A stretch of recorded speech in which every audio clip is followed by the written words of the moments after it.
Welcome back to Mean Streets, where each week we investigate the best, worst, and forgotten movies of film noir.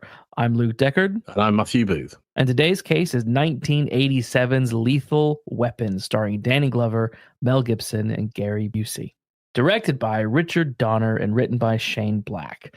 The logline for Lethal Weapon is two newly paired cops who are complete opposites must put aside their differences in order to catch a gang of smugglers.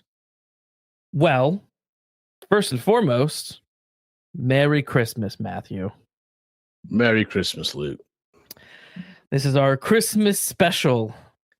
And what a film to celebrate Christmas with. I can hear people already saying, but what about Die Hard? Well, well, what about it? What about it indeed? What about it indeed? No, yeah, I mean, we're sitting here. I got a hot chocolate with a little bit of extra something in it. Have you really? Marshmallows? Sure, marshmallows. That's it. That's it. Not. I'd be lying if I said there wasn't a little mulled wine at my side. There you go. You know, we have our mince pies. The tinsel is flickering in the Christmas lights. It's great. It's great. It's great. But it's time to talk about one of my favorite Christmas movies. One of my favorite Christmas movies. Lethal Weapon. Not necessarily my favorite one, I'll say. But... No. But one of my favorite action Christmas movies. Yeah, definitely. You know, I don't go in for Christmas movies with schmaltz. I don't really go in for. So like, Miracle on 34th Street, I'm not really. Things like that. It's a Wonderful Life, all that business. Yeah, I struggle with some of those. The ones I like, some of the old classics of like the old claymation Rudolph the Red-Nosed Reindeer and the old 60s Frosty the Snowman. But then like A Christmas Story, which a lot of Brits don't know this movie when I mention A Christmas Story. I know what it is, but I've never seen it. It's fantastic. And every time I make my wife watch it every year. And one year the in-laws were around, and so I made them watch it because it was Christmas time and I watched it for Christmas, so I didn't give a shit who was around. I was watching A Christmas Story. You're not ruining my Christmas traditions. I've had these since I was a child, and so yeah, we watched it, and her dad noped out, and her mom at some point was like, well, I can see that you found it funny. Well, what a compliment. I know, right? But it's one of those movies. It's also set in Indiana, which is where I'm from. So there's another sort of part of me that's quite nostalgic for it, even though it's set like 1940. But it's like, I don't know. I vibe with that movie, and it's an American Christmas classic. So that might be my ultimate. Well, just to to bring balance to Christmas, I'm always torn between two films as my favorite Christmas film. One is Batman Returns. Oh, yeah. And one is a British crime thriller from 1960 called Cash on Demand. Okay. Which is Peter Cushing and Andre Morell 1 year after they were Holmes and Watson in Hammer's Hound. But it's essentially, it's about a bank robbery, pretty much. But it's really the story of A Christmas Carol. Told sort of at a slant. If people don't, it's available on YouTube. If people don't know it, it's well worth seeking out. There we go. Christmas recommendations. It's only on for about 70 minutes as well, so it's a flash in the pan as far as movies go these days. Yeah, and speaking of a quick one, I mean, Lethal Weapon was it a cool 2 hours? It's a cool 2 hours. Slightly under, about an hour and 3/4 maybe, but yeah, it flies by. It does. What are your? I guess we'll do initial thoughts, general thoughts. I guess sort of given that away already, but I'll kick off and say that I've always loved Lethal Weapon, and in the battle of Lethal Weapon versus Die Hard Christmas movie, I always lean more towards Lethal Weapon, and I think it's because I just like Shane Black's writing a lot. Mm-hmm. But I find Lethal Weapon to be just visually, it just pops. It's so gritty and so vibrant, and the contrasts are great. It's just, I love the look of it, but the dialogue, the acting, this is just a top-notch film. So I've always loved this since I first saw it. I would agree, and given if we're going to have a fight between Die Hard and Lethal Weapon, I think I would go with Lethal Weapon 2. That's not to say I don't like Die Hard. I think Die Hard is very entertaining, very entertaining. But it lacks something which this film has, which is the partnership, really, which we'll come on to later on. There's a lot more spark in Lethal Weapon because there are two main characters that can spark off each other, whereas McClane's very much a loner. So he's sparking off himself, So although he's got Urkel's dad, he's got Urkel's dad on the black cop. He's got the cop on the radio. Yeah. There's not enough of that, really. No. No. But it's a very small margin. It's a very close race. But I would go for Lethal Weapon. So this initially came out March 6, 1987, the year I was born. Stop it! I was just about to start doing my O levels. For those of you that old enough to remember. I wasn't yet out of the womb yet either. Oh, God. This sucker cost $15 million to make, and its box office return was $114.7 million, which is very, very good. Yeah. But interestingly, success, I think we can say. Well, yeah, but it interestingly had a limited release. Some people say that what's his face? Some people say that Roger Ebert played a big role in the film's success. Yeah, he was a big advocate of it, wasn't he? Yeah. So apparently the film had like a very limited release, and he loved it and talks about it on his show. And obviously his show is reaching all of America, and that sparked a bunch of people to go and see this movie. But so apparently there wasn't a lot of marketing, which is interesting because, I mean, is that not just like classic Shane Black movie? I'm thinking of The Nice Guys. Really great movie, bad marketing. No one went and saw it, but like we didn't have a Roger Ebert we didn't have an Ebert to champion The Nice Guys. No. We needed that. I was thinking of The Nice Guys quite a lot throughout this. Hard not to do. Hard not to do. Because I'd not seen this film for a long time. I would say I'd not seen this since, mid-90s, perhaps. Oh, wow. Okay. Yeah, I watch long once time. A year. No. Long time. That's the last. I'm saying that. I might have seen it. I might have seen bits of it on TV over the spanning years. But so it's nice to revisit it. But I did find The Nice Guys at the back of my mind quite a lot. Yeah. And that's no bad thing. That's no bad thing. No. This is our second Shane Black movie. This is Shane Black Returns. Yeah. He knows his noir. He knows his neo-noir, and he does it. He does it very well. But before we get into Shane Black, let's go behind the camera. Let's chat a little bit about Ricard Donnar. Ricard Donnar. What do we know about Ricard Donnar? The late great Ricard Donnar. Ricard Donnar came to my attention as a very small boy because he directed Superman in 1978 and arguably directed Superman 2 at the same time. But that's too long a story to get into. But he also directed The Omen, which is one of my favorite childhood horror films. One of the things that he does, Ricard Donnar, in my view, is that he gets a property and he says, I like this, but we can make it better. For example, he gets Superman. He says, this is too campy because the original script was like the Batman TV series. And he said, we need to make this believable. We need to have truth throughout this. Most importantly, we need to believe in the two young leads. We need to believe in Clark Kent and Lois Lane that they are in love with each other. If we can sell that, we can sell anything. With The Omen, he talks about how the original script was cloven hooves and forked tails and horns and everything. And he says, no, if we say it's a horror film, we'll never get Gregory Peck, and he's the star power. We'll call it a mystery thriller. And he pairs these films down. And he does a little bit of that with this, doesn't he? Because the original concept was a lot darker than what we actually get. Yeah.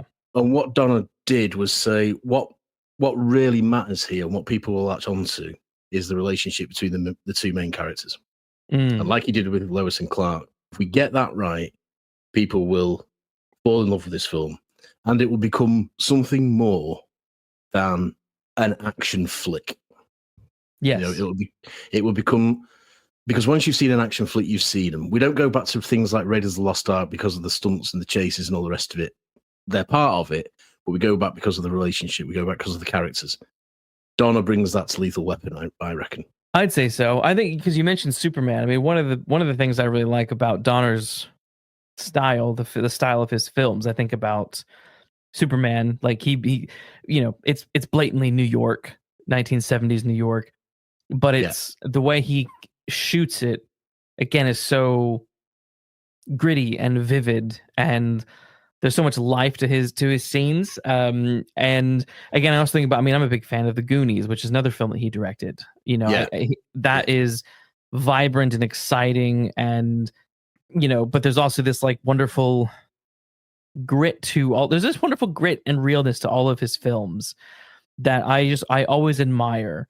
And I think Lethal Weapon definitely has that in spades. It definitely has in spades. Stop nicking my lines. It's Christmas. I'll gift them to you. There we go. But he does have a grit, and he does have a realism, even with the most, dare I say, preposterous ideas. The Omen is a preposterous idea. Yeah. But you believe every word of it because of the way that he grounds it in reality. Yes. And he also has, as I say, he understands about like heart, and that at the center of all these sort of action flicks, you've got to have a heart that beats all the way through. So you look at, Terminator is a great example. What really matters there is the relationship between Terminator 2. I mean, it's the relationship between the Terminator and John Connor. Yeah, that's what that film is about. Yeah, the action bits are the window dressing almost. Yeah. And Donnar said about the action sequences, we have to have them in because they are important, but let's try and do something different with them. Let's try and do something that we've not seen before, which is why at this stage in cinema, the final fight, if you like, the final showdown, isn't necessarily what you get in Lethal Weapon. It was guns and explosions, and this is a pretty down and dirty fist fight. Yeah. Yes. Which I love. I think that is a great ending. Yeah. We've had all the explosions, we've had all the sort of stunts, and it ends with two blokes, essentially a bar fight in a muddy puddle. And it's fabulous. And I think that's Donnar's influence and Donna's take on things, and his insistence they did something different.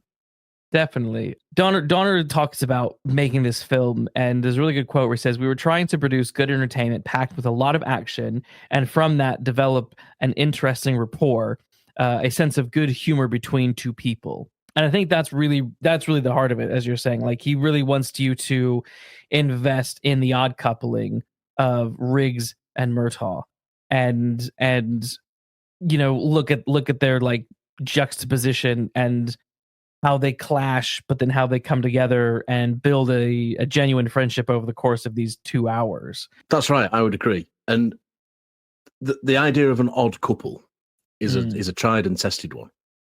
So concentrating on that makes sense, because what makes it exciting, even though it's an old idea, is the situation that you put that odd couple in. So that's where the films that use that trope differ from each other, because it's how they react to the circumstances and the situations that they find themselves in. I think he's dead right to concentrate on Riggs and Murtaugh, and I think he's dead right to make obviously one a lethal weapon and one an absolute family man. That juxtaposition makes for a great journey, because it always does. It always does, when they learn how to trust each other, and they learn how individually maybe they're not quite right, but together they're a force to be reckoned with. I was also going to say, I think also the director of photography plays a big role in this, because it's Stephen Goldblatt. He was quoted as saying that basically, Ricard Donnar is telling the story with his actors, and the actors are doing it with performance, and his role is to then basically tell that story through the visuals.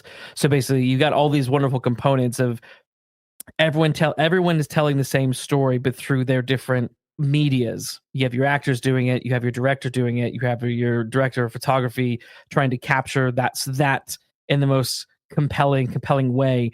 And I think that's kind of what makes this all so good. And that's something else Donnar said, was that he basically says you have 3 or 4 people that are, this is his quote, close and important to the look of the picture, this particular picture. And he says you have your input from your cameraman, your production designer, and of course your editor, and they all basically determine the style and attitude and the size of the movie. And I think this is one of those moments where, in one of those films where everything and everyone is perfectly positioned to make something really great, and all seems to know what the finished product should look like. Yes. There's no sort of disharmony about what they're making and what they're trying to achieve. Everyone seems to, including the 2 actors. I mean, we mustn't forget Gibson and Glover.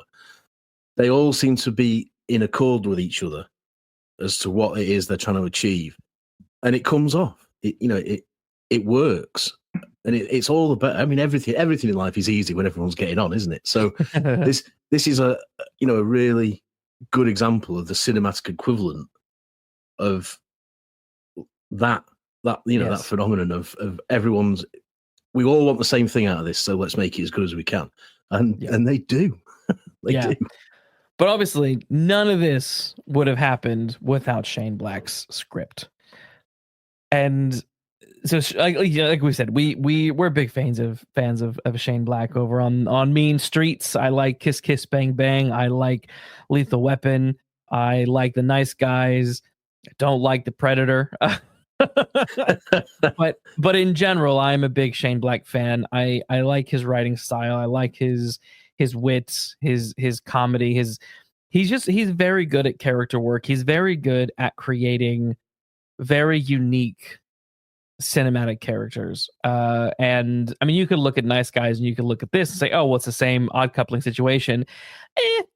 It's kind of the same ingredients. It's like making a chocolate cake, but this chocolate cake has, a completely different icing and maybe has some different like nuts in it. Like it's a completely different type of chocolate cake. You know what I mean? That's exactly right. Yeah, the core elements are the same in that they are cocoa, sugar, and eggs. Yeah, that's right. And in this, flour. they are the odd couple. But like I said before, what happens is completely different. So if you start chucking, other stuff in your chocolate cake mix, you're going to get a different chocolate cake than me, aren't you? Because you're going to have made a different end product. That's the key. That's the key. Isn't that they have, they meet at certain points. That's not necessarily the issue. The issue is what the end result is and how it gets there. That's what matters. Yeah. So Shane Black graduated from UCLA in around in the mid 80s, basically doing dead end jobs while he was writing on the side, which is what we're all writers are doing. So we're all trying to do. We're all trying to get by so that one of our projects. I was going to say, sounds familiar. Well, one of our projects kick off. One of his projects, early scripts called The Shadow Company, got him an agent, which attracted the attention of 20th Century Fox. And basically from there, from kind of like the mid 80s, around 1985, he apparently wrote the initial draft for Lethal Weapon in about 6 weeks, which I can buy. If you have. I can buy that.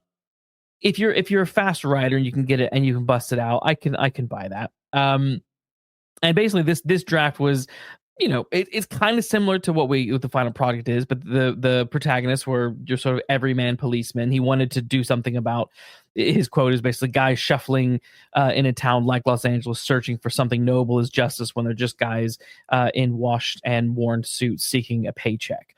That's very, very hard boiled. He really understood that's the life of the hard boiled detective. That is the Raymond Chandler, the Philip Marlowe, right? You could almost imagine Chandler writing that guy. You could, yeah, and that's I think one of the reasons why I love Black so much is he can channel some of that stuff. I don't know if it'd be too much, but I would almost be interested in a Shane Black written Philip Marlowe adaptation. But that might be too much. But I like the idea of it. Yeah. But as you mentioned earlier, the original script was darker and different to the final one. And the original came in around 140 pages. and a lot of the plot and characters were very different to the final product. The ending of the script contained a big chase scene with helicopters and a truck full of cocaine exploding over the Hollywood Hills. It's bananas, that, isn't it? Well, I love that. Nuts. Like this idea of cocaine snowing over the Hollywood sign. I just find that wonderful. It's a great image, but it's nuts. It is, but Black apparently didn't like the initial draft and put it away, but then eventually picked it up again and rewrote it. But in some of the darker aspects of this, there was going to be a lot of Vietnam flashbacks, because we learned early on that Riggs and Murtaugh have been in Vietnam, and we learned about Josh. They're all connected to Vietnam, which is big at the time. I mean, we think about Magnum PI. That's a show about a private eye and his friends who've all been in Nam and dealing with post-Nam. Yeah, the A-Team. Yes, the A-Team. It was hot property at the time in Vietnam. Yes, so that was the big deal. But he wanted to have a lot of flashbacks, one which included Murtaugh apparently choking a young soldier to death with his bare hands, and moments of Riggs remembering what a fantastic killing machine he thought he was. And there was going to be more about Joshua being an assassin for the CIA. And that kind of gave him legendary status and things like that. But all of that was, I mean, none of that is really in the film, other than just there's mentions of Vietnam and, Riggs and a Vietnam buddy. They don't go into any detail, which, for better or worse, I don't know. Maybe that makes it better. I don't know. I do think that, just as you've been talking there, I do think, and I read up a bit on that as well, and I thought it then. I don't feel I need any of that, to be quite honest. Probably not. I feel that I get what I need to know about Riggs and Murtaugh from the establishing shots that we actually do get. Yeah. I think enough. Yeah. I mean, we discover Murtaugh. We'll get onto this later, but we discover Murtaugh in his bath, and his entire family come and surprise him. That's that's what I want to know about him. Yeah. Yeah. I don't want to see him choking somebody to death or whatever it was you just said. And we get enough. I mean, we know that Riggs is off the wall, don't we? So, do we need to see him as a perfect killing machine? I don't know. I think this film gets that across. Yeah, it does. I mean, it has its fair moments of you're explaining but showing and all that kind of stuff. And I guess interestingly, when I think about this kind of stuff, I revert back to Magnum, because that's a hot thing at this time as well. And we've recently rewatched the series, and I will say every time there's a Vietnam heavy episode, I roll my eyes. I get kind of bored. Yeah. Less is more. Less is more. I think so. Yeah. I think so.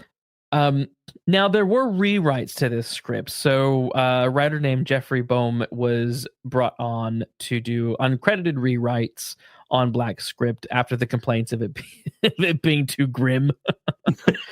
And interestingly, he's credited with injecting more of the humor into the script.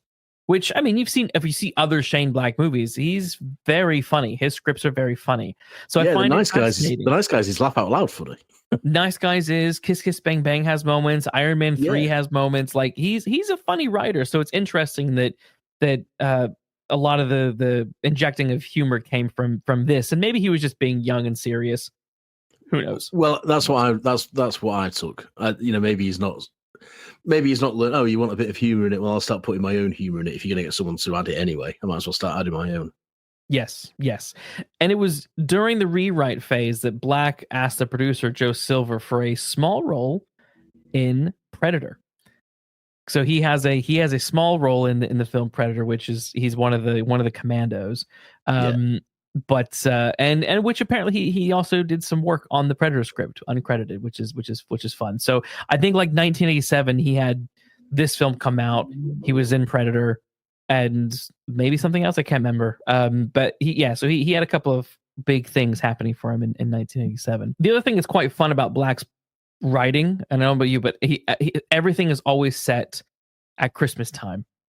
This is Christmas. Nice Guys is Christmas. Iron Man 3 is Christmas. I'm almost positive Kiss Kiss Bang Bang is Christmas. That's been a while. I think it is. I think it is, but I've not seen it for ages. Yeah. And I love it. I love it. There's a very lengthy quote that I won't read in full, but basically he likes the idea of playing with Christmas as the background and letting it be this sort of juxtaposition, I guess, of this kind of niceness against this weird point in time of the year where everything is a little bit out of step, you know.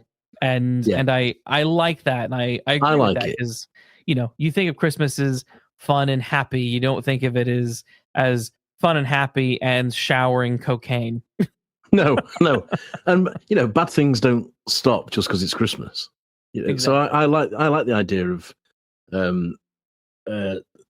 there being this, the idea of this time of the year where it is all fairy lights and sleigh bells and everyone laughing and being goodwill toward men and all that business. But you're watching a film about smugglers, murder, and torture. It's it's great. I'm all for stuff like that, mate. Yeah. Should we let's chat casting, because there's some interesting bits that I was fascinated by some of this. I'm always fascinated by alternative casting. Same choices. What could have been, yeah. And there's some fascinating ones. There's some really interesting ones, and some absolutely appalling ones. Yes. So and I think I had the same reaction. I think I had the same reaction with the Terminator, didn't I? I think when you did. The alternatives for the Terminator. One of whom was Mel Gibson, not one. I think so. I think so. They're all hot at the time. To be fair, it's all 80s, and these are the big. That's Hollywood for you, isn't it? That's Hollywood. Yeah.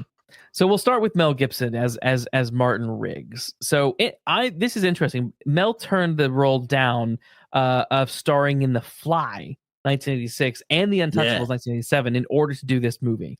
I love The Fly, and so do I. He would have been a very interesting choice for that, but at the same time, Jeff Goldblum is iconic in that movie.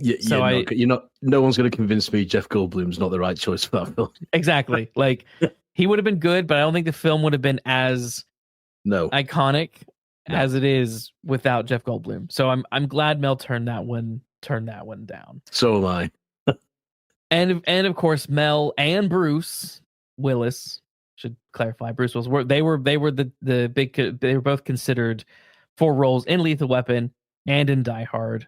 Both were produced by Joel Silver, and also music by Michael Kamen, who also did the music for X-Men, the first X-Men movie, which was produced by Ricard Donnar and Laura Donna Schuler. So it's all connected. It's all connected. But apparently Willis was offered the role of Martin Riggs, but turned it down, and a year later did Die Hard. What do you think of Willis as Martin Riggs?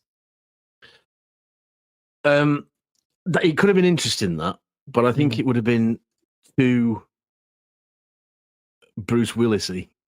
Do you know what I mean? I think I don't think there are some really good close-ups of Mel Gibson in Lethal Weapon, and his eyes are insane. And I don't think Bruce Willis could have done that. The bit where he's with the fella on the ledge. Oh, the jumper scene. Yeah. Jumper scene. And there's a parallel, just as an aside, there's a parallel scene in Dirty Harry, which I think Shane Black said is an influence on this film anyway, but that's an aside. It is, yeah. I don't think Bruce Willis would have got that level of madness in his eyes. I really don't. And I'm not sure. I first came across Bruce Willis in Moonlighting, and his humor in Moonlighting was very much winking at the camera. Mm-hmm. And it is, Moonlighting broke the fourth wall, so it was bound to be. But it's even like it in Die Hard, I think. There's a very knowing quality to his humor, which you don't get with Mel Gibson in Lethal Weapon, and I think it's to the better, to be honest. I'm glad it isn't Bruce Willis, I have to say. Yeah. I can see why they would choose. I can see why on the back of something like Moonlighting they would think he's not a bad choice. But I think he's better suited to Die Hard, where he doesn't have to be on the edge quite as much. Yeah. Now, Shane Black wanted our old boy from Body Heat, William Hurt No, that is just to disastrous. play Martin Riggs. That is disastrous. I mean, I can imagine William Hurt looking mad, but I can't imagine him getting out of bed long enough to do what Riggs has to do. He's so laid back. I would not cool with that choice. I don't see it. I don't see it. Yeah, but the studio's executives told him no because they said Hurt was too obscure for the part. Too obscure, yeah, and he is really. Fair I mean, he was doing, apart from Body Heat, he was doing like quite off the wall films. He wasn't doing action flicks like this at the time. He was doing things like Kiss the Spider Woman and stuff like that. Yeah. So I'm glad. Are there any others? I don't know if there were any others or any other interesting choices for this role. Well, Christopher Reeve. Oh, Christopher Reeve and Christopher Lambert. There were bits where I thought, yeah, I would quite like to see Christopher Reeve do this. That would have been quite interesting, especially since it would have reunited him with Donnar. Yeah, and Reeve by this time will have grown a little bit in terms of what he was capable of doing. And I think he would have made quite a decent, well, not only decent, but quite an interesting interpretation of Riggs. That would have been, and he's not quite he isn't the sort of typical 80s action hero, if you know what I mean, either. That by this stage, that's like Stallone, innit, and Schwarzenegger. Yeah. Reeve would have been quite different, and I think he would have been really, really good. Yes. I would be interested in that. I think that's the thing. Every time Christopher Reeves comes up, it's always like, that is the one I'm like, I want to see that, because we had the same thing with Terminator. We would have liked to have seen him as Kyle Reese. I would have liked to see him as Kyle Reese, yeah. That would have been great, and I think he could have been a very interesting Martin Riggs because Reeve was a better actor than we think he was. Superman overshadows him, really. Superman overshadows him, but also some of his best bits in Superman were cut. Yeah, well, that's true. Yeah, the though I don't like it, the Donner cut of Superman 2 has that moment where Reeves goes to Jor-El and begs for his powers back and all that kind of stuff. Yeah, that's like powerhouse acting. Like, my God. So yeah, it is. That's why I'm like, because of these scenes, I'm like, oh, you know what? He has the chops that could have probably won me over with this. That would have been interesting. Definitely. Yeah, I think it would have been interesting. And I'm not saying that it would have been the same, quite the opposite. I think the jumper scene would have been quite different. I think he would have been much more friendly about it. Anyway, it would have been interesting. And the only other one that stood out for me was, I think Pierce Brosnan was considered. Can't see that. It was Kurt Russell. I thought Kurt Russell was quite an interesting choice. Yeah, but these are interesting usual suspects that were all considered for Terminator, which I just find very funny. Yeah, exactly. Yeah, but I mean, Kurt Russell is, he's not long out of Escape from New York, is he? Is that the early 80s, maybe? And so he's definitely proven as an action hero. Yeah, but I think he's a bit too serious, perhaps, and I think he's a bit too. I don't know. I don't think he'd have got the craziness quite as well as he perhaps might have done, if you know what I mean. Yeah. So, but yeah, I think of all the ones that I thought Christopher Reeve was the one that I really, if you could go to an alternate universe where he was Martin Riggs, I think it'd be a really good interpretation of it. Yeah, an alternate universe where he is Martin Riggs and he's also Kyle Reese. I want to see what that timeline is like. Yeah. And he's not Superman. And he's not Superman, exactly. Yeah. So Danny Glover, a fantastic choice for Roger Murtaugh. Brilliant choice. Interestingly enough, so Shane Black didn't write or specify like race in his script, and someone the casting director mentioned to Donnar, hey, what about what about Danny Glover? And Richard Donner is quite famous for saying this. He's like, well, but he's black. And then basically kind of criticizes himself for being so closed-minded and stupid about it, because he's thinking of the Hollywood system. And the Hollywood system says your actor and their ethnicity is written in the script. And if it's not in the script, then you kind of ignorantly default to white guy. Well, I'm glad that he sort of acknowledged that because he was I'm glad he like, acknowledged that. basically, it was like, it was a ridiculous way of thinking, and then realized, actually Danny Glover would be a fantastic choice. And I kind of get the impression that while other names were circulated, he didn't see anyone else other than Danny and Mel. I couldn't find reference to anyone specific. Like loads for Riggs. I don't think he did. Yeah. But I don't think he did for Murtaugh. I think he was, I think he was sold pretty much straight away once the casting director had suggested it, and as you say, he'd seen through his own prejudice, if that's what you blinkedness or whatever. Yeah. I think he was sold pretty much from the outset, and then he brings them together. He brings them both together, doesn't he?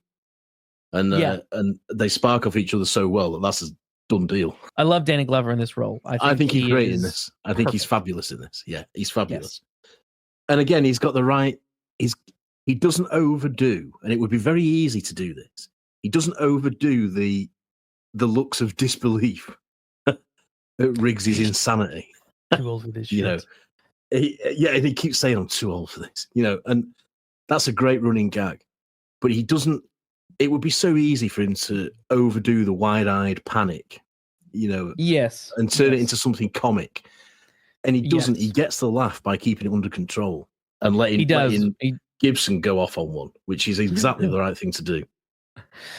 He does, but also there's that fantastic scene post the jump where he pulls Riggs into a closed down, under construction shop, and he loses his mind, and it's funny, but it's also not funny, and it gets very serious very quickly.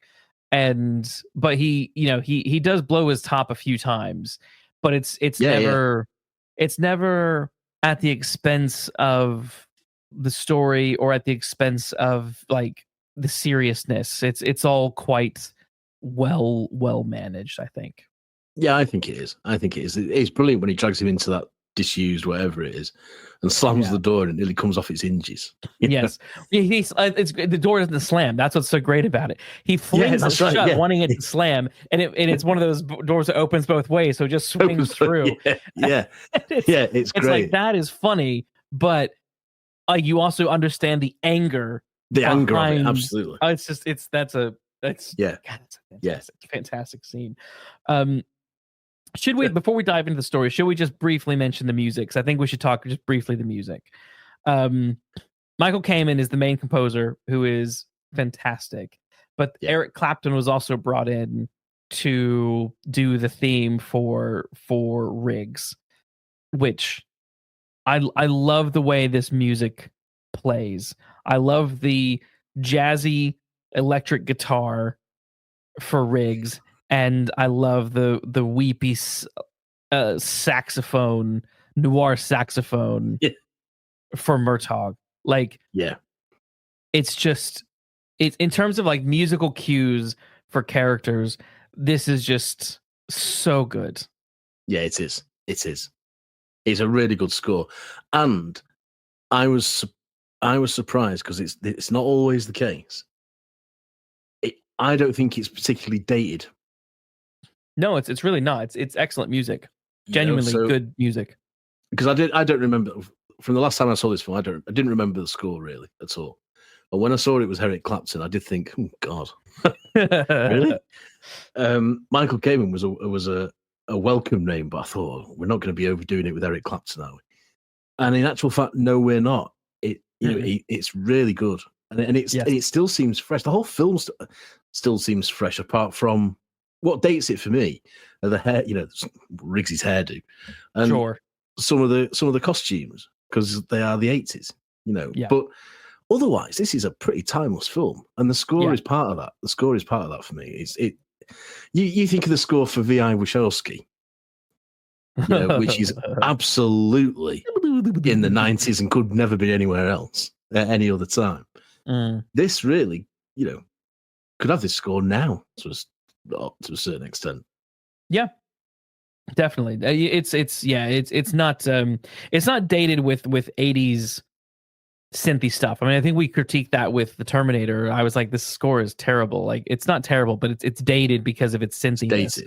Whereas and Manhunter's score, I think he's dated for the same reason. Whereas this, I agree. This one definitely isn't.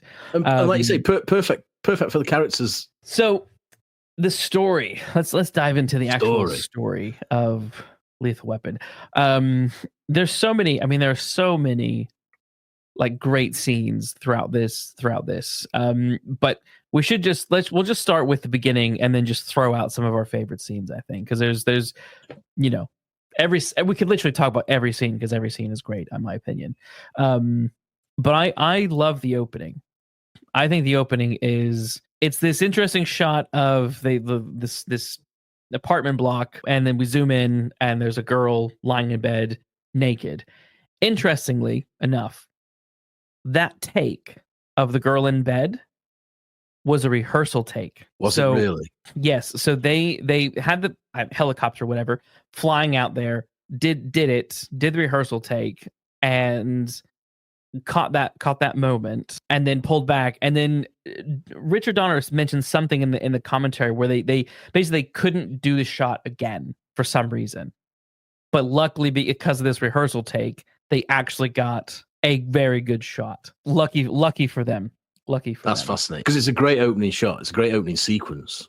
Yes, it's just it's this weird, not weird, but it's just this expertly blended mix of voyeurism, pornographic, intimate moment with this incredibly beautiful woman who is basically butt naked, doing drugs and tripping and thinking she can fly.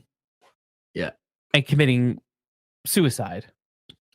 So this scene with this girl, and have you ever heard of the woman Evelyn McHale? I have. I was just gonna mention her. Yes. She's known as the photograph of her is known as the most beautiful suicide. Mm-hmm. And she jumps from the 86th, I think, floor of the Empire State. Yeah. For reasons that aren't clear, other than that she says her suicide note says she has too many of her mother's tendencies, which I assume means depression and mental health issues. But she jumps and she lands on a car, and as a student photographer takes this most amazing photograph of her on top of the car with her head towards the lens. Yeah, so it's looking down her body, and it is eerie. And bizarrely, it's a very popular print. Yeah, and I love the fact. I mean, was this intentional? Yeah, I think so. And the reason I asked that is because I couldn't find any source to tell me if it was intentional or not.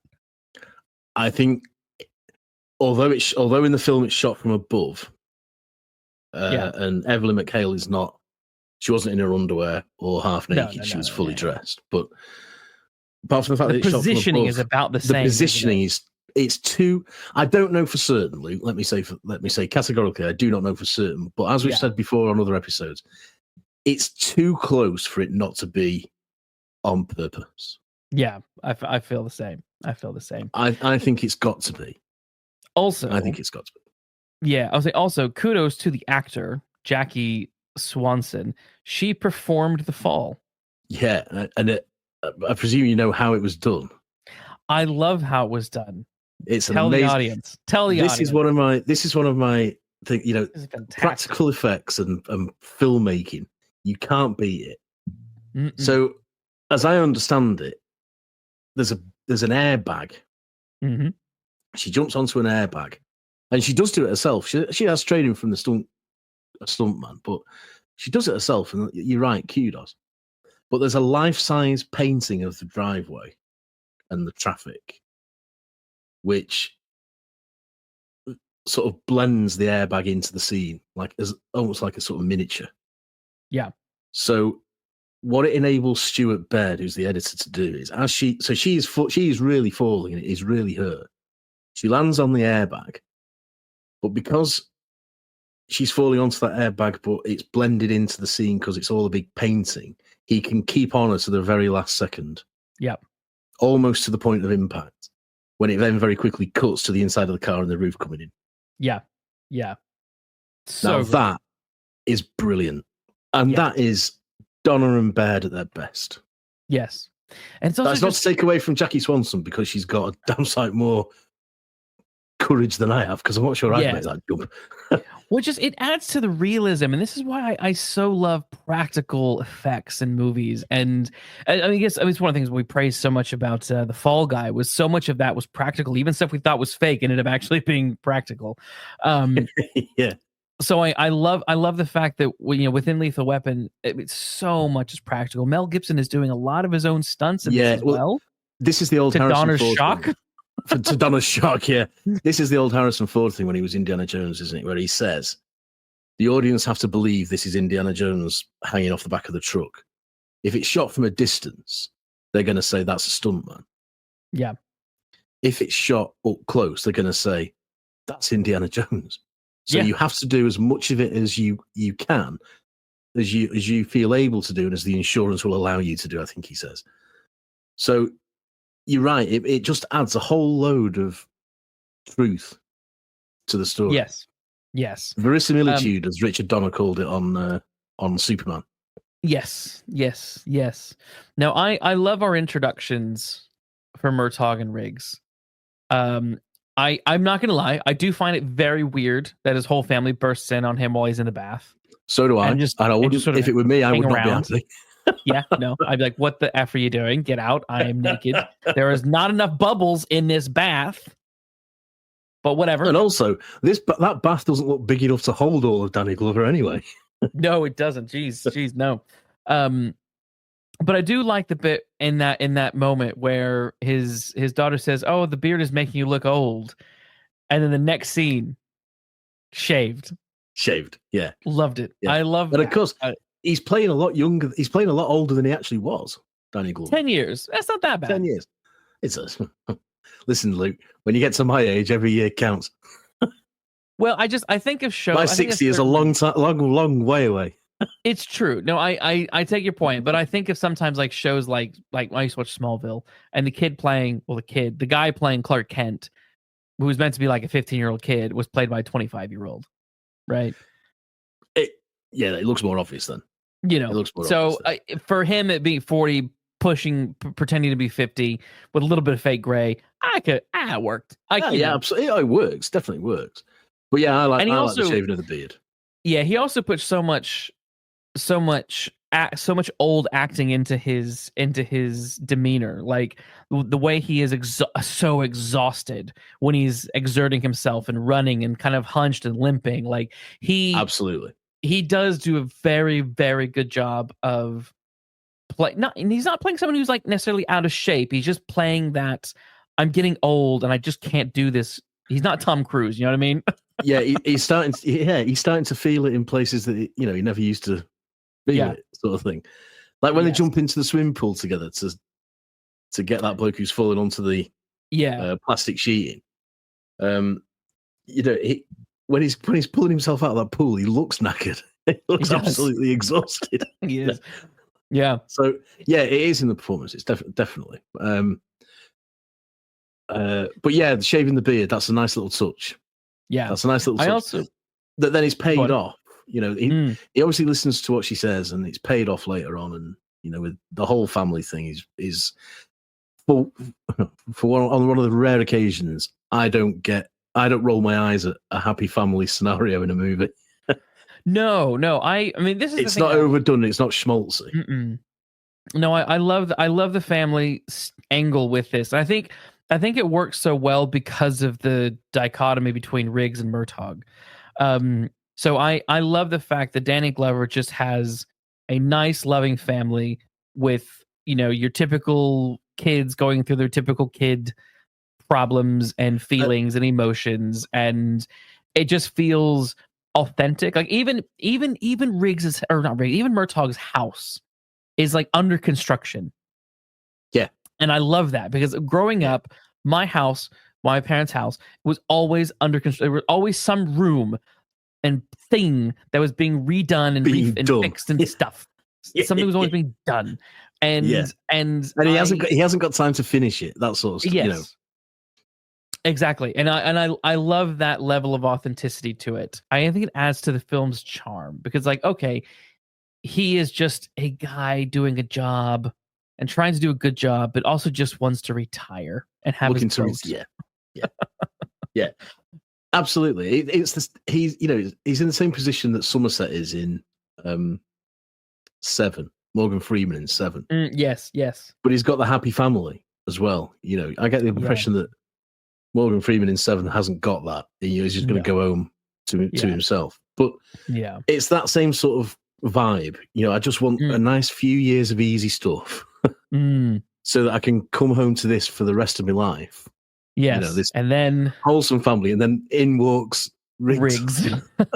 And so I do love the suggestion that his daughter, the suggestion is that Murtaugh's daughter fancies him. Oh, yes. Is really good because that's what teenage girls are like, yes. Isn't it? That's what they do. And the fact that Riggs is so sort of confident about himself that at the end he says, "I think she likes me." Murtaugh says, "If you touch, I'll kill you," or whatever it is he says. Yeah, well, I think Riggs does that to play with Murtaugh. I don't think he's taking it seriously. Oh, it's definitely. I don't think he. Yeah, I'm not saying he'd do anything about it. God, no. But no. Yeah, he does it to wind him up. But the fact that he's picked up on it, yes, I just love the idea. I also I love, and so I love this kind of initial shot of Murtaugh and his family and all these dynamics going on. Also the apartheid sticker that's on the refrigerator that becomes a huge plot point in the second movie. Well, that's Donnar. That's Donnar all over, and he says you can sneak if you make he's quoted as saying, if you make a film where it's all about the message, you're going to lose half your audience because people that aren't interested in the message won't go and see it. Yeah. If you can slip your message in an action flick, it's there. You've made it, but people have also come to see it. Yeah.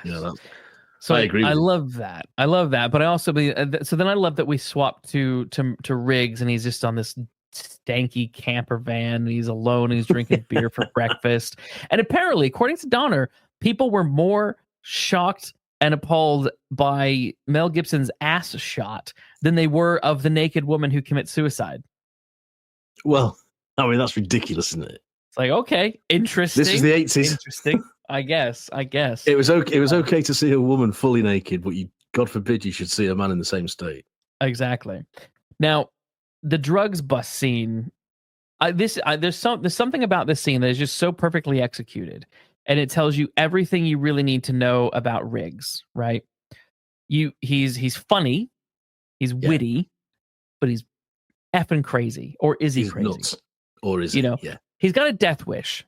So is he crazy? I don't know, but he has a death wish, and it all just comes together so perfectly in this scene where he's up against these drug dealers, and he's trying to do one over on them, but he's it'll be 100, and he starts counting out $100, and they're like, "What are you talking about? $100,000, you asshole!" And he's like, "Oh god, oh no," And I love it when he's counting out $100. Yeah, but then they're like, "Oh, this badge is fake," and then I love the response. He's like, "This is a real gun. I'm a real cop, and this is a real fucking gun." And I'm like, yeah. And doesn't he say? He says something like, "He say if you think you're going to get this for $100, you're crazy." And he says, "You crazy? You want to hear what's really crazy? What's really crazy is how about I take all the drugs away and you lot go to jail?" Yeah. Yes. And then he starts poking him. He pokes one in the eye or something, doesn't he? Or slaps his face or something. He does the Three Stooges gag. He does the poking. The Three Stooges. That's it. Yeah. Yes. Yeah. Because Gibson's a big fan, isn't he? Yes. That's a brilliant bit. That. Yeah. Yes. Yeah. And it all comes together. And what happened basically once Riggs is taken hostage by one of the drug dealers, and the other cops are there, and they have guns on them. He's just yelling at the cops to shoot him because he doesn't care about his life. Like, these are just lowly, nobody drug dealers. Like, it's not worth dying over. But he is just like, shoot him, down him, and it's like, man, and so you really, really, really get it from there. And then, of course, you get the scene with the psychiatrist who's telling the captain. The psychiatrist lady is also played by the mom from the Goonies. Yeah, she is. Richard Donnar connection there. And so basically the film sets up this question of, is he crazy or what? And that's what Riggs that's what Murtaugh has to deal with the whole film. Because the captain thinks he's just after retirement, doesn't he, in the cash? Yes. The captain thinks he's not. He's putting it on. Yeah. And the psychiatrist is saying if you put him on the streets, it's going to be carnage. You know. and lo and behold. But yeah, is he crazy? I don't think. No, he's not. Is he? He's not. He's just lost all meaning in his life because his wife died. Well, exactly, and I think that's what I love about his character arc. And this is this is just everything is excellent with the character arcs in this movie. And you have this moment, like we'll talk about the eating the bullet scene in a second, but you mentioned that he's distraught because his wife was killed in a car accident and he misses her and he's devastated at this loss and he's grieving and he's not coping well with it, and so he's just contemplating just death, right? And so he's doing these things almost as like a thrill seek. He's doing the jumper scene. He's doing the deal with the coke addict, the drug dealers he's doing all these crazy dangerous things because he might die and he might be with his wife again. That's basically what's going through his head. So he's not crazy. He's just sad and broken. Sad. Yeah, he's sad. And I love care. Yes, and I love the fact that there's that moment in post a jumper scene where they've had a big argument, Riggs and Murtaugh, and he's like, do you want to die? Is that what you want? And he's like, yeah. Sometimes I do think about wanting to eat a bullet. I got it right here. He shows in the bullet kind of stuff, and then at the end, Riggs is like, you really are crazy, and then he's like, I'm hungry, because he doesn't ever admit that he's crazy. And at the end of the movie, when Murtaugh is like, you're not crazy, he's like, I know.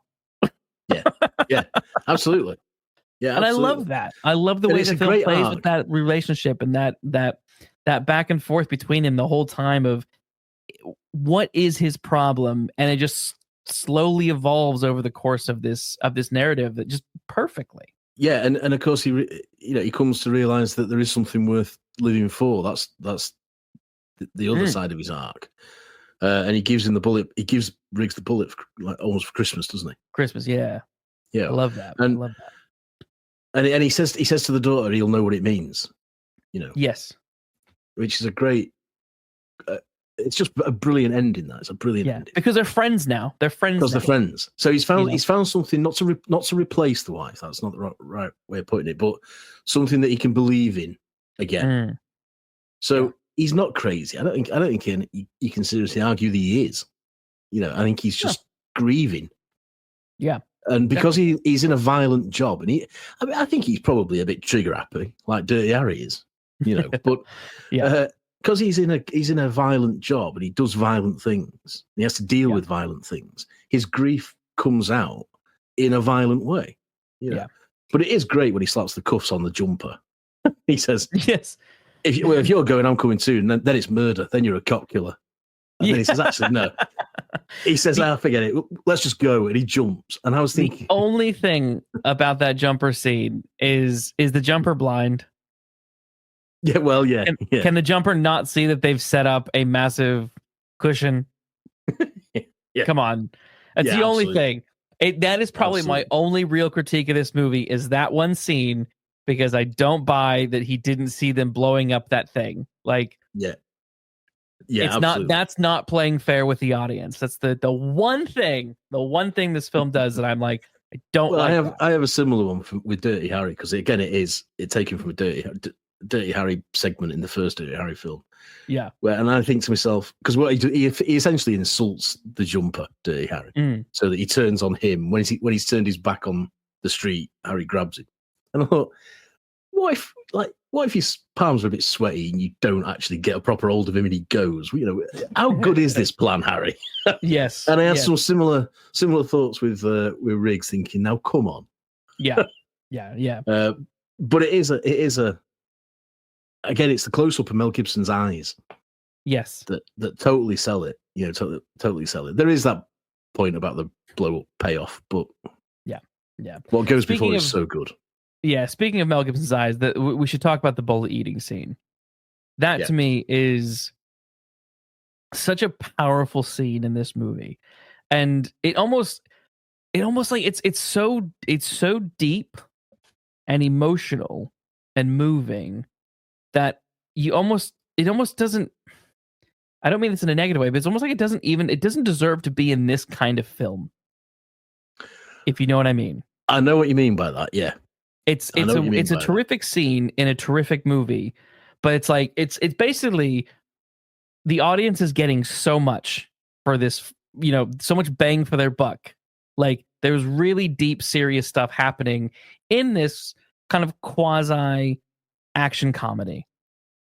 And so this scene took them 4 weeks to film, which is interesting. That's interesting, but again, this is Donnar, isn't it? This is Donnar saying this is more than an action film, but we mustn't labor the point. Yeah. So basically, they tried to film it, and they did it twice, but Mel wasn't happy with it. So essentially, instead of having them keep going and going and going, and basically just get it until they got it, they basically just put everything on hold and had the set just hanging around for weeks until Mel was in the right headspace to actually do the scene. And then 4 weeks later, he comes to him. He's like, "All right, I got it. So let's do it now."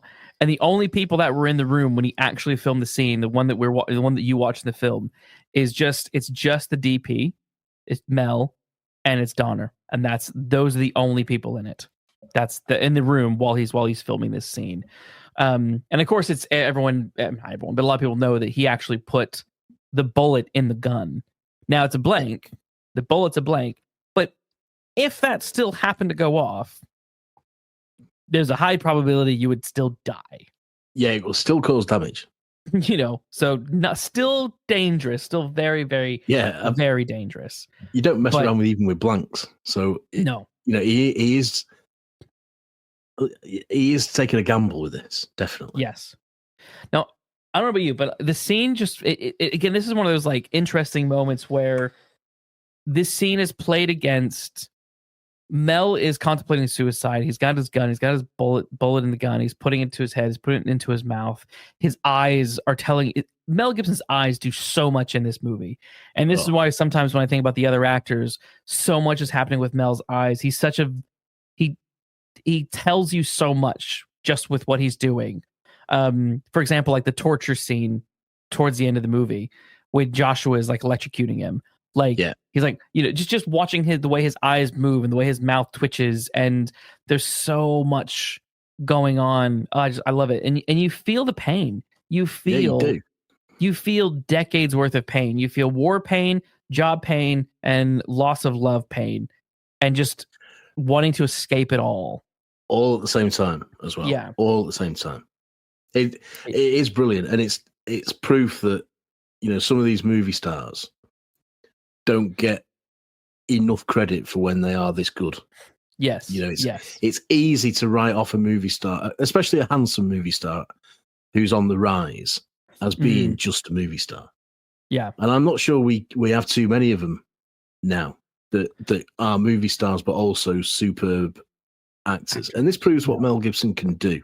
I mean, it's on the back of this scene that he gets Hamlet. Yeah. Because Zeffirelli sees that scene and says, "My God, he's an actor. He can do it." Yeah. And I was gonna say, I love the fact that all of this is playing out while he's watching Looney Tunes. He's watching a Bugs Bunny cartoon, a Christmas time Bugs Bunny cartoon, a Christmas Bugs Bunny movie film at that. Yeah, cartoon at that. It just that again. It's this. This is what is so great about this movie is the juxtaposition of everything, the seriousness and the silly, and how they wed themselves together to the point to where like it doesn't stand out. Where you might think of other like contemporary movies or I think of, I don't know, certain Star Wars movies or Marvel movies where they try and be serious but they undercut everything with a joke, and it feels hokey and hammy. Whereas this, on paper, it's almost like, is this really going to work? Looney Tunes in the background during this moment, but it's everything is just so subtly and expertly done that it just lands. It's perfectly balanced, and you're right. There's too many films now would undercut it with a one-liner, or just as destructive for me, they would overdo it. Yes, so he'd break down in tears or something, or he'd start screaming, or he'd he'd have a rant, or he'd start smashing stuff up, or it's the stillness of it, yes, that makes it. And too often, people think that great acting is all about. Well, they seem to. It's all about gesturing and putting a load of energy into your crying and your emotions and all the rest of it. When really, it's this. This is what acting grief can be. You know what I mean? Yeah, definitely. They would make a mess of it these days. They would make a mess of it. Well, I think they already have. They tried to do a Lethal Weapon TV show. Oh, did they? They've done one. It's had multiple seasons, and at one point they murdered the character of Riggs. They killed the character of Riggs off because the actor did something problematic in real life. I don't know the story behind it. That's all I know. Right, I'm not going to watch that show. I have no interest in it. Well, there are some roles I think I'd have very strong opinions about them being recast, and these are two of them. Yeah, Indiana Jones is one. I don't think we should have another Indiana Jones. And no. Some it works for. For some reason, it works with Bond or Sherlock Holmes or somebody like that. But Riggs and Murtaugh are Danny Glover and Mel Gibson, aren't they? It's harder to recast someone or something when there haven't been loads of other people playing those characters. Yeah. You know, and at some point you kind of want it to feel special and leave it to those individuals, or you just want people to wait a significant amount of time before maybe you so. do it. Yeah, maybe that's so. The other thing. Longer than I assume this TV series waited. Yes. So again, like all good noir, this has to become personal. This is never just about just some criminals doing some stuff. It becomes very personal because basically Murtaugh's daughter gets kidnapped by Joshua, and it's all connected because Murtaugh's friend from Vietnam, it's his daughter who's the one who's committed suicide, and she didn't actually commit. She didn't commit. Well, she did, but she was going to die anyway because the pills she took were spiked, and they were going to kill her anyway. The drugs were spiked. Yeah. Yeah. So they're it's all this. Everything is very personal in this movie, which again is that's just very, very classic noir. So ultimately, it had to come down to a who is the one who has the most to lose in this scenario, and that is Danny Glover's character. He's the one with the family. He's the one with the most to lose versus Riggs, who has at the moment has nothing to lose. And I love that shot where they arrange a meet with Danny Glover, don't they, for a trade? Yes, in the desert. And there's there's all sorts of things. There's jeeps, there's cars, there's helicopters. And it's all done. It's all shot through this heat haze. Yeah. And in the middle of it, perfectly still, is Danny Glover. Yeah. Shot from a distance. So all this artillery, all this machinery is coming upon him, and he is like the sheriff in the Wild West town that's going to face all of them. It's a brilliant. I could convince myself it's a cliched shot in many ways, but my God, it works. And it just looks brilliant because of that heat haze that's surrounding him. The mirages and stuff. The mirages and all that. It looks fabulous. And you think, right, we're on for some stuff here now. you are, but also with the fact that he's driving a not a Volkswagen. He's driving a oh crap, what kind of car is it? It's one of those old family cars. He's driving his family car. Yeah, what I mean? Is it his wife's new car? Yes, but it's the family car. It's the Are they station wagons? Station wagon, yes. So he's driving the station wagon to this big meetup, and I love that. I love that. It's just it's a dumpy old. It's not dumpy. It's not an old car, but it's a dumpy family man car. But this epic showdown, as you're saying, it's just that contrast is so brilliantly handled. He's driven the car that they'll go on holiday in when the bad guys are coming up in jeeps and helicopters. And he's not fazed by it. That's what's. It's just a great shot. It's a great shot. Yeah. No, it is. Then of course they get captured, and there's all kinds of stuff that happens. Yeah, he gets salt rubbed in his open wound. He gets shot in the shoulder, and they put salt on it. Yes. The torture scenes are grim. They are grim. I was thinking, obviously, Casino Royale, the book, came out well before this. But I couldn't help but feel that Casino Royale, the movie, took some visual inspiration from this. Because at the end of that movie, where Bond is strapped naked to a chair and getting beat up by Lashif, there is a darkness, a grittiness, a sweatiness, a sense of pain and torture that just, I was thinking, man, this really reminds me of Casino Royale, or rather, yeah, Casino Royale I know really why you're reminds saying me of this. I know why you're saying that. And in the book Casino Royale, that scene happens in it's in Lashif's like beach house or whatever it is, and it's quite a luxuriant room that it's in. You know, he's pouring the best Turkish coffee and stuff while he's doing it. Whereas in the film, it's in is it like the hull of a ship or something? It's something like that. It's basically the same kind of whilst place. Casino Royale might have come first in terms of a torture scene, if you like, and the book was definitely first.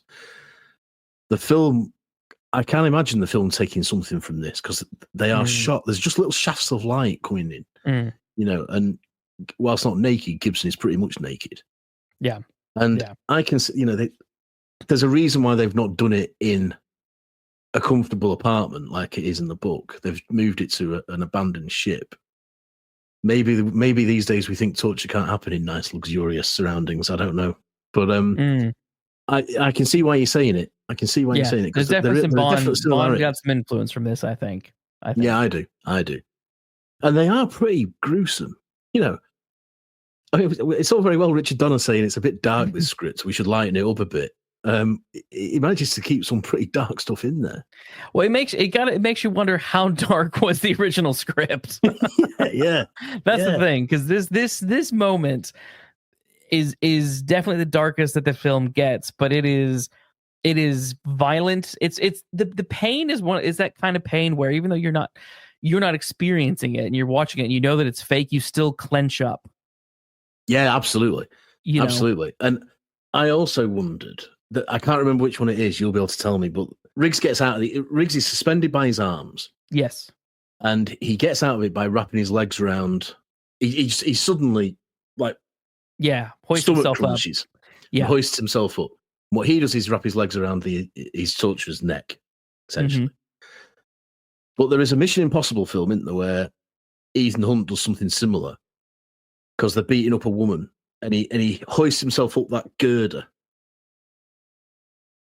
He's like handcuffed to a girder or like a metal pole, and he hoists himself up, and then he throws the shackles over the top of this girder thing, and then goes and does what Ethan Hunt does. And I wonder, and again, that's in like a dark, dank room. You know, is that pulled from this? I could see that. I can't remember which one it is. I can't. I feel like I see it. I don't know if it's in 3. I feel like it might be in the 3rd movie. Right. But I'm not sure. A woman comes and throws in the key, and then like the villains come in and start battering her. She gives a good account of herself, but they start battering her. And he says, "Okay, if it's the girl getting beat up, then it might be 4. It might be 4. It's one of those two, I think. I can't remember. But anyway, I wonder if there's a similar sort of, you know, it's a similar nod to this. I wouldn't be surprised. Essentially, Riggs does exactly that. He uses his stomach muscles to get himself higher than he needs to be. Yeah, and then unhooks himself. You know, it's a great sequence. Oh, I love it. And what follows next is just high octane, perfect action. I love it. I love that they burst through the club. They go onto Hollywood Boulevard, and this is one of those moments where, like, again, everything is perfect. Like the DP, the way everything is lit, the neon, everything is wet. Basically, he in some of his interviews, they're like, you know, of course, you know, it's annoying, but we wet everything because look at the way these neon lights bounce off the wet ground. Look how look how much extra light you get when you do this. And I love. But this is noir, isn't it? This is the noir thing. Definitely. Wet, rainy streets in Hollywood with neon lights. That's Raymond Chandler. Yes. And I just love the visceralness of this final chase of, well, penultimate chase scene where they're trying to capture Joshua, Gary Busey's character, and he's one-upping them all the time, but just barely. And I love the fact that they're chasing him on foot through these streets with like hardly any clothes on because they've been battered and bruised and stripped. And I love the fact that Danny Glover, Murtaugh has to give up and say, "You carry on," because he's older and he's knackered. He's old. He's old. The temptation to have both your heroes at the final showdown is very great indeed, and they resist that temptation. Yes, which is a great touch. Yes, and then of course I guess then you get to the big climax. Murtaugh is like, oh my god, they know where I live. That's where they're gonna go next. They commandeer a car. They race to his house, and lo and behold, there's a really nice bit where Gary Busey they're playing the Alistair Sim Christmas Carol film, and he shoots the TV. Yeah. I love that. That's the last bit of Christmas cheer gone from this film.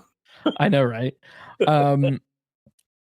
What's really interesting is the fight that happens between Gary Busey and Mel Gibson.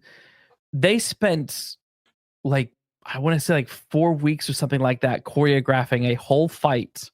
Yeah. To on the day of shooting, they forgot the choreography. Which basically meant that these guys had to make up the fight as they went along. All the better for it, I say. Yes, I think so. Legitimately, the choreography was a guy named Royce Gracie, who is a huge figure in the mixed martial arts world. And because Riggs, has these different martial arts trainings, they obviously wanted to, demonstrate this at the end, and so they poured a lot of stuff into this. But but it's just funny that they had all this stuff planned out, but so they had to improvise this fight. But I mean, these guys were fighting, were practicing all along, so they had ideas clearly, but they didn't have what they initially planned because they forgot it. They forgot it. I mean, that's brilliant. I love that. So they have to make it up on the day. And what you get then is a much more realistic, down-to-earth, gritty fight, Because quite often, choreographed screen fights, they run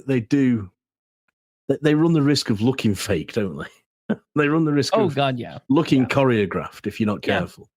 Yeah. And, in a real fight, you play dirty, don't you? And they play dirty in this. Yes. And there's a brilliant bit where, I mean, it starts off with Riggs saying, "Do you want to have a go?" Essentially, do you think you can handle it? And they say, does Murtaugh say to him, "Just break his neck," or he says, "Let me shoot him," because Riggs is losing badly. So let me shoot him, and he says no, because he won't have him shot. Yes, that's a really sort of inspiring bit. That's a cheer out loud moment for me. That, and then of course not long after that, he gets himself thrown across a police car.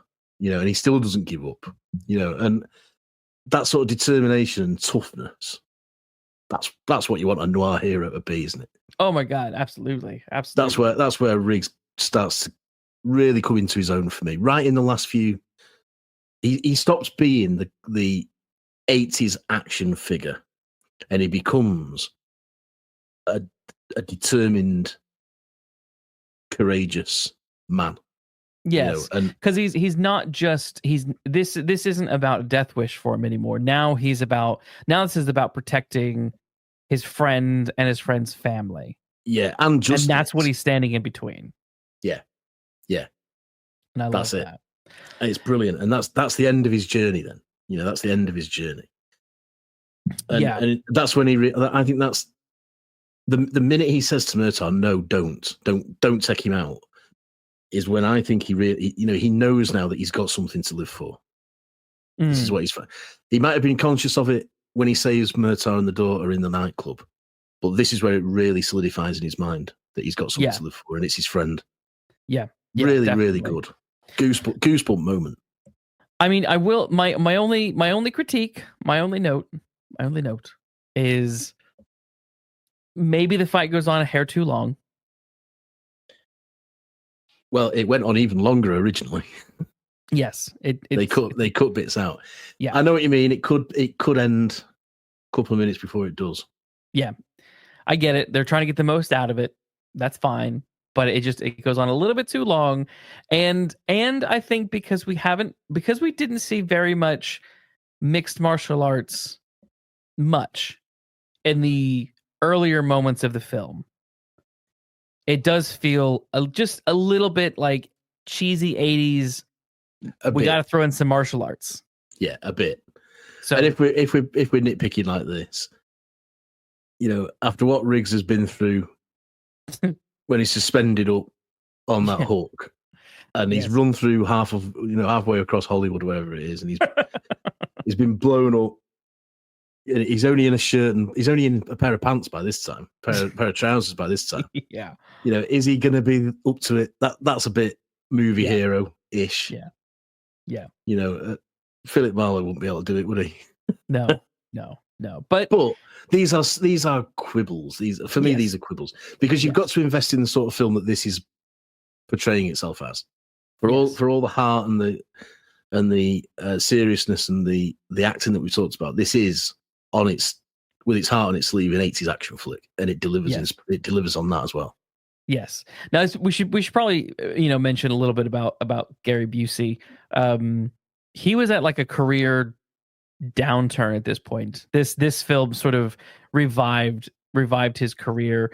I've never been a big Gary Busey fan. I'm not a big Gary Busey fan. I don't know what it is. I just don't like him that much. He just it's the fact that he's the villain of the movie. I don't mind it, but I actually feel like his heavy, the actor Mitchell Ryan who plays Peter McAllister, he is more scary and the better villain and more intimidating than Joshua. I feel he's the better villain, definitely. That scene where he burns Joshua's arm, is straight out lunacy, and that's like Bond villain territory. It is. And he's a much more intimidating force. But perhaps he's older than Riggs. Could we have Riggs beating up an older man? I don't know. I don't know. Well, I mean, yeah. But but he is much more intimidating than Gary Busey is. But I like the fact that Gary Busey isn't as crazy in this as he sometimes is in films. He's a bit more restrained in this. I feel like the restraint comes from the fact that he's not on screen a lot, and he's not really unleashed until the very end, which there are adds to that. Yeah, there's definite moments of madness in his performance at the end. Well, shooting Scrooge on TV is one of them. But I have to applaud Mitchell Ryan. I think he was, even though he was the second guy, the second in command, I felt like I was more interested in him as the villain.